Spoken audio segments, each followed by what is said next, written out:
Friends, welcome करते हैं आप सभी का आपके अपने यूट्यूब चैनल सार अकेडमी पर।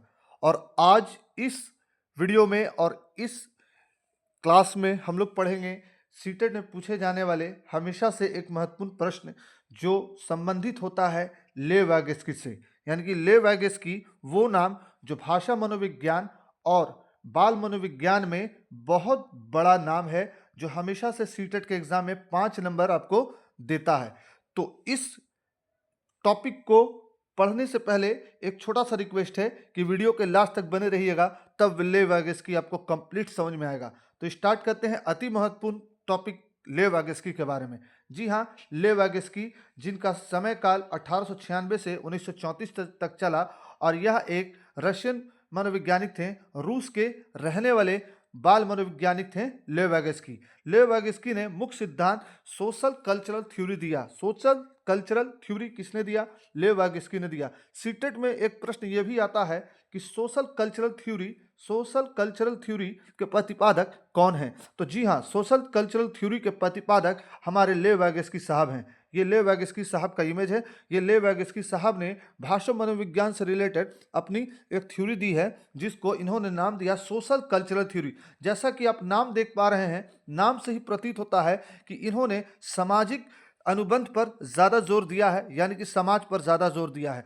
तो इनको, इस थ्योरी को हम सामाजिक अनुबंध सिद्धांत भी कह सकते हैं। क्या कह सकते हैं? सामाजिक अनुबंध सिद्धांत। वैसा सिद्धांत जिसमें बच्चा समाज से अनुक्रिया करके या समाज से अर्जन करके सीखता है। वैगस्की साहब कहते हैं कि बच्चा समाज से ही सब कुछ सीखता है, जबकि जीन पियाजे का कहना यह था कि बच्चा का पहले संज्ञानात्मक विकास होता है, यानी कि बच्चा अपने माइंड में, कोई भी जो बच्चा है वो अपने माइंड में, अपने दिमाग में पहले स्टोर करता है, तब जा कर के वो प्रोड्यूस करता है। जबकि हमारे वैगस्की साहब का कहना है कि जी नहीं, बच्चा जो कुछ भी सीखता है सीधा सीधा समाज से ही सीखता है। अब भाषा और अनुक्रिया दोनों जो है समाज से ही सीखता है। तो आगे पढ़ते हैं इनके बारे में कि वैगस्की साहब ने दो महत्वपूर्ण कंसेप्ट दिया है। दो महत्वपूर्ण कंसेप्ट क्या दिया है? एक दिया जेड-पीडी, एक दिया है जेड-पीडी, और दूसरा दिया है स्कैप फोल्डिंग। क्या दिया है? जेड-पीडी और स्कैप फोल्डिंग। तो जेड-पीडी का फुल फॉर्म क्या है और स्कैप फोल्डिंग क्या है, इसको आगे पढ़ेंगे। और इसमें एक सीटेट के एग्जाम में 2 नंबर पक्का हो जाएगा। या तो जेड-पीडी से सवाल आएगा या फिर स्कैप फोल्डिंग से सवाल आएगा। बच्चे समाज और भाषा से सीखते हैं, ऐसा कहना है किनका? ऐसा कहना है ऐसा कहना है वैगस्की सर का। यानी कि वैगस्की साहब का यह कहना है कि बच्चे जो कुछ भी सीखते हैं समाज से सीखते हैं और उनके आसपास बोली जाने वाली भाषाओं से सीखते हैं। तो स्टार्ट करते हैं। जेड-पीडी क्या है? Z-PD zone of, Z for zone of proximal, P for proximal और डी फॉर डेवलपमेंट। तो जोन ऑफ प्रोक्सिमल डेवलपमेंट को वैगस्की साहब क्या लिखते हैं? जेड-पीडी लिखते हैं, zone of proximal development. Zone of proximal development, इसको अगर देखा जाए तो इसको हिंदी में कहा जाता है समीपस्थ विकास का क्षेत्र, यानी कि निकटवर्ती विकास का क्षेत्र। कुछ इस तरह से भी आप इसको समझ सकते हैं। जोन ऑफ प्रोक्सिमल डेवलपमेंट को ऐसे समझ सकते हैं। देखिए, आपने 2022 में, 2023 में एग्जाम दिया सीटेट का, आपको पास होना था 82 पर और आपका आया 81 या 80। आपको पास होना था 90 पर और आपका आया 89 या 88। तो आपका जो पासिंग, ये जो जोन था वो क्या था? 82 था। यानी कि 1 नंबर से आप यहाँ रह गए। अगर आप कैटेगरी से हैं तो, और जनरल से हैं तो यहाँ भी 1 नंबर से रह गए। तो आप, यानी कि रियल रियल सक्सेस और गैप ऑफ सक्सेस के बीच का जो जोन होता है उसको जोन ऑफ प्रोक्सिमल डेवलपमेंट का नाम देते हैं वैगस्की साहब। यानी कि 90 और 89 के बीच में कितने नंबर का फर्क है? 1 नंबर का फर्क है। इस 1 नंबर को ही वैगस्की साहब क्या बोलते हैं? जेड-पीडी बोलते हैं। चलिए इसको और डिटेल में समझते हैं कि जेड-पीडी है क्या। देखिए, जेड-पीडी है क्या। अगर हम स्कैप फोल्डिंग में ही बात करें, अगर ये बच्चा सीख रहा है, ठीक है, और इसके फादर्स इसको सहारा दे रहे हैं, तो बच्चा साइकिल पर तो खुद से बैठ जाएगा, लेकिन सहारा देने पर वो साइकिल चला पाएगा। तो सहारा देना और खुद से बैठने के बीच में गैप क्या है? बीच में गैप है इन इन इसके पिताजी का मदद देना, तो ये मदद देना ही जो है जोन ऑफ प्रॉक्सिमल डेवलपमेंट है। तो स्कैप फोल्डिंग कर करके मदद करके हम उसके जेड पीडी को घटा सकते हैं, ठीक है। जैसे 90 में सीटेड पास है और आप 88 ला रहे हैं, तो 2 नंबर का गैप है, यही 2 नंबर का गैप जो है वो जेड पीडी कहलाता है, ठीक है। अब आइए दूसरा कंसेप्ट हमारे वाइगस्की सर के हिसाब से स्कैप फोल्डिंग है। क्या है दूसरा कंसेप्ट? क्या है? स्कैप फोल्डिंग। स्कैप फोल्डिंग को कहा जाता है ठेठ हिंदी भाषा में, चलते फिरते भाषा में सहारा, और ऐसे सीटेट के एग्जाम में आता है पाड़। तो आपको पाड़ याद रखना है और स्कैप फोल्डिंग याद रखना है, क्योंकि सहारा देना नहीं आएगा।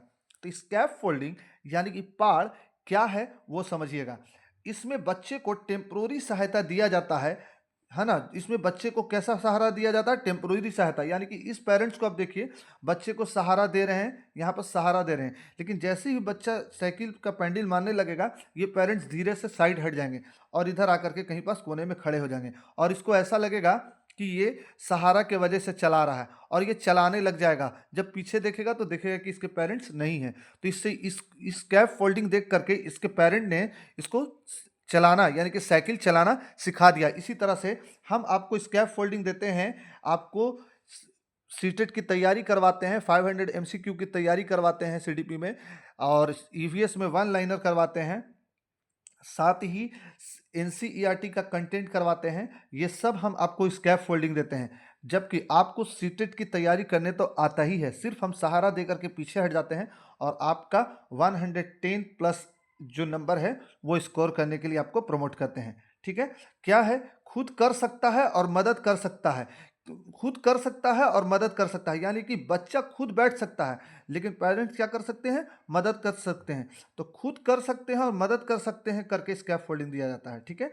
यानी कि स्कैप फोल्डिंग मतलब सहारा देना होता है, ठीक। देखिए, जेडपीडी के बारे में यहाँ पर भी वही लिखा हुआ कि वास्तविक विकास तथा संभावित विकास के बीच के अंतर को समीपस्थ विकास का क्षेत्र कहा जाता है। यानी कि जो वास्तविक विकास होता है और संभावित विकास होता है, उसके बीच के अंतर को हम लोग क्या बोलते हैं? जेडपीडी बोलते हैं। और स्कैप फोल्डिंग मतलब सहारा देना, टेम्पोररी सहारा देना जो होता है वो स्कैप फोल्डिंग होता है। जैसे कि हम आपको सीटेट में क्लास दे करके सहारा देते हैं, बाद में एग्जाम में जा करके आप खुद ही अच्छा परफॉर्म करते हैं, तो ये आपको हम पहाड़ दे रहे हैं, सहारा दे रहे हैं, है ना।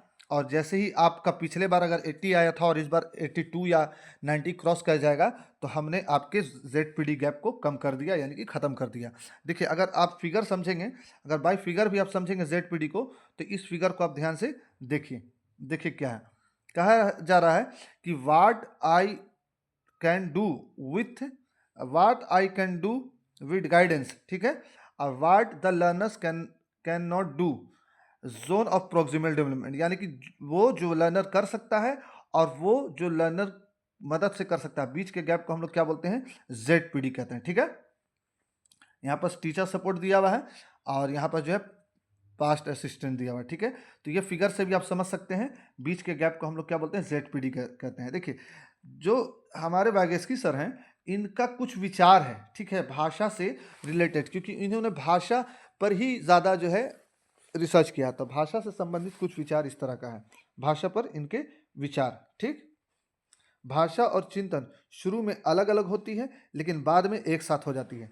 यानी कि या वाइगस्की सर कहते हैं, वाइगस्की साहब कहते हैं कि भाषा और चिंतन यानी कि लैंग्वेज और थिंकिंग दोनों अलग होता है। बच्चा अलग अलग तरह से सोचता है और अलग अलग भाषाएं बोलता है, लेकिन बाद में जा करके बच्चा वही बोलता है जिस भाषा में वो सोचता है, ठीक है। पहले भाषा आती है, बाद में विचार। जबकि जीन पियाजे साहब क्या बोलते हैं कि पहले विचार आता है, यानी कि बच्चा देखते देखते अपने दिमाग में संज्ञान बना लेता है, बिल्ली को देख के बिल्ली जैसा, कुत्ता को देख के कुत्ता जैसा, बाद में उसका नाम रख देता है कुत्ता और बिल्ली।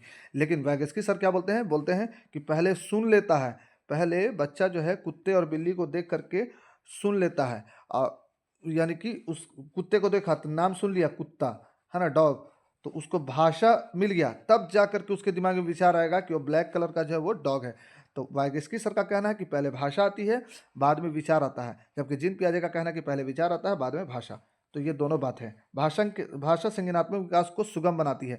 हमारे वाइगस्की सर कहते हैं कि भाषा जो है वो संज्ञानात्मक विकास को, कॉग्निटिव डेवलपमेंट को आसान करती है, ईजी करती है, जबकि जीन पियाजे कहते हैं कि संज्ञानात्मक विकास हो जाता है तब जाकर के भाषा आसान होता है। समझ गए, दोनों एक दूसरे से अपोजिट हैं। अब समझो इसमें एक कंसेप्ट है MKO। बच्चा कहाँ से सीखता है? बच्चा टीचर और पेरेंट्स और फ्रेंड्स से सीखता है। तो टीचर, पेरेंट्स और फ्रेंड को बोला गया है MKO। क्या है MKO? More knowledgeable others, more knowledgeable others. तो मोर नॉलेजेबल अदर्स किसको कहा गया है? टीचर्स, पेरेंट्स और फ्रेंड्स को मोर नॉलेजेबल अदर्स का नाम दिया गया है। देखिए, टीचर, बच्चा जब टीचर से मिलता है तो टीचर जो है वो बच्चे को कई तरह की एक्टिविटी, कई तरह की भाषाएं, हिंदी, इंग्लिश, गणित कुछ भी पढ़ाती हैं। तो ये टीचर जो है वो MKO हैं। पेरेंट्स से भी बच्चा जो है अपनी मातृभाषा सीखता है, घर में दादा दादी, नाना नानी बोलना सीखता है। ये सारा चीज़ कहाँ से सीखता है बच्चा? पेरेंट्स से सीखता है। तो पेरेंट्स भी आपको MKO हैं। और फ्रेंड्स के साथ रह करके, बच्चों के साथ रह करके बच्चा अपनी भाषा सीखता है और कई तरह के भाषा के ज्ञान को लेता है। जैसे कि छुआ छुएली खेल रहा है, करंट पानी खेल रहा है, या किसी तरह का भी गेम खेल रहा है, तो उससे भी उसके दिमाग में भाषा अर्जन होता है। और कहा जाता है कि बहुभाषिकता, बहुभाषिकता अगर है, यानी कि एक ही फ्रेंड सर्किल में कई लैंग्वेज बोलने वाले बच्चे हैं, तो यह जो है वो भाषा अर्जन या फिर उसके डेवलपमेंट में सुगम बनाती है। ठीक है, उसको डेवलपमेंट को सुगम बनाती है। तो यहाँ बस ये क्लास था। और एक बात और, कि जो वागेस्की सर हैं वो प्राइवेट स्पीच की बात करते हैं, आंतरिक भाषा की बात करते हैं, जबकि अहम केंद्रित भाषा की बात जो करते हैं वो जीन पियाजे सर करते हैं। प्राइवेट स्पीच में बच्चा क्या करता है? अपने में बुनबुनाता है या बड़बड़ाता है। इसमें बच्चा अपने ही काज को निर्देश देने के लिए भाषा का उपयोग करता है, अपने ही काम को इंस्ट्रक्शन देने के लिए भाषा का इस्तेमाल करता है। किसमें? प्राइवेट स्पीच में। ठीक है, तो ये एक क्लास था, छोटा सा क्लास था जो आप सभी के बीच में था। और अगर ये कंटेंट पसंद आया हो, या आपको ऐसा लगा हो कि इस तरह का ही क्लियर और क्लीन कंटेंट दीजिए जिसमें सर हम लोगों को सारी बात समझ में आ जाए, तो छोटा सा रिक्वेस्ट यही है कि इस वीडियो को जितना हो सके ज़्यादा से ज़्यादा शेयर कीजिए, ताकि हमें ये मोटिवेशन मिल सके कि हम आपको सही कंटेंट दे रहे हैं। और हाँ, इस वीडियो पर जितना हो सके लाइक कीजिए, ताकि यूट्यूब रिकमेंड कर सके वहाँ जहाँ तक मेरी वीडियो नहीं पहुँच रही है। और हाँ, एक छोटा सा रिक्वेस्ट है कि अगर वीडियो पसंद आया हो तो सब्सक्राइब भी कर दीजिए, और कमेंट करके ये ज़रूर बताइए कि अगले बार किस मनोवैज्ञानिक से रिलेटेड आपको ये थ्योरी चाहिए। फिर मिलेंगे अगले किसी इन्फॉर्मेटिव वीडियो में, और ये अरे सीटेट के क्लास में। और हाँ, जो 500 MCQ का प्लेलिस्ट है उसको देखिए। साथ में आपको जो अभी EVS का 300 क्वेश्चन का जो प्लेलिस्ट चल रहा है, 300 क्वेश्चन का, उसको देखना बिल्कुल मत भूलिए। डेली इवनिंग में 7 से 8 बजे के बीच में वो वीडियो अपलोड हो जाती है। और हमें कमेंट करके ये बताइए कि क्या हम डेली लाइव क्लास चला सकते हैं या ले सकते हैं, उसके लिए भी आप हमें कमेंट कीजिए। तो लेकिन एक बात याद रखिए कि EVS का जो 300 क्वेश्चन का जो सीरीज चल रहा है उसको आप देखना बिल्कुल मत भूलिए, उसको देखिए। और वागेस्की से रिलेटेड किसी भी सवाल अगर रह गया हो, कोई भी टॉपिक या कोई भी थ्योरी ऐसा रह गया हो, तो प्लीज़ कमेंट करके हमें बताइए कि सर ये छूट गया, अगले वीडियो में उसको कंप्लीट कर दिया जाएगा। छोटा सा रिक्वेस्ट है, subscribe. Thanks for watching this video. Subscribe.